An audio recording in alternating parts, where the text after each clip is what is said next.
Igan tumambad sa mga otoridad ang umano'y pugad ng prostitusyon sa kanilang pagsalakay sa isang pogo sa Parañaque. 2 Chinese national ang arestado. 16 naman na biktima umano ng human trafficking ang nasagip. Saksi si Salima Refran.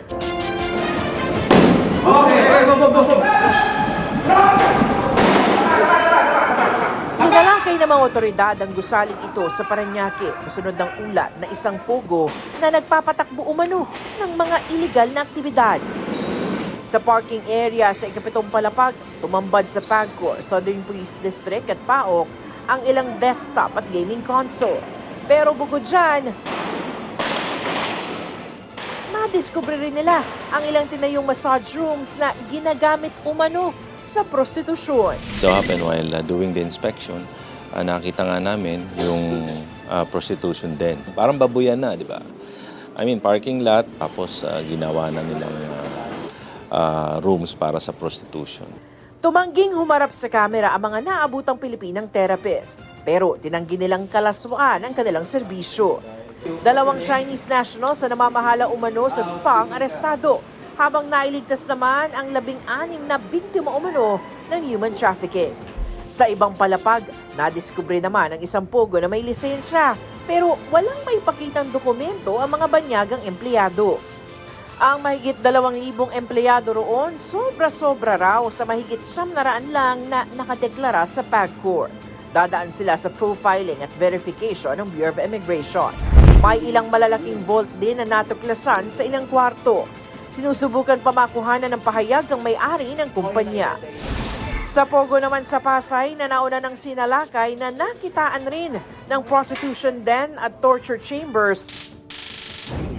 Nasamsam ang daang-daang government IDs.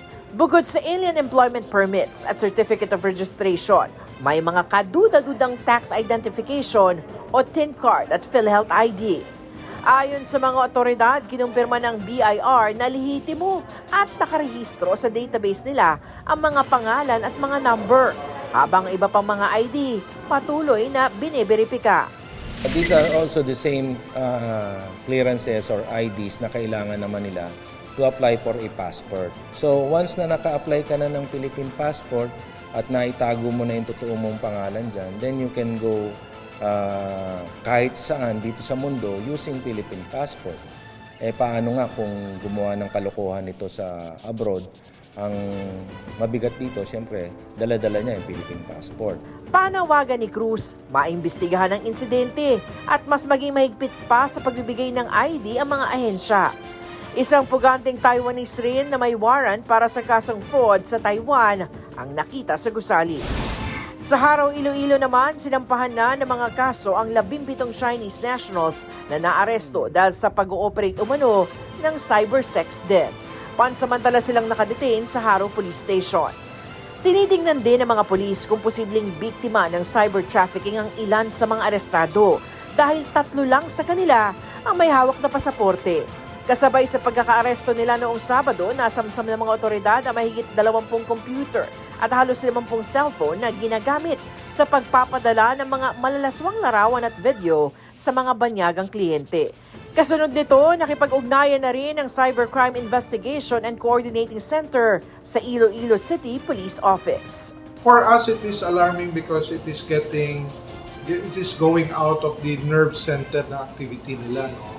So we would like to manage and control the influx of foreign nationals involved in nefarious activities. Para sa GMA Integrated News, Salima Refran, inyong saksi.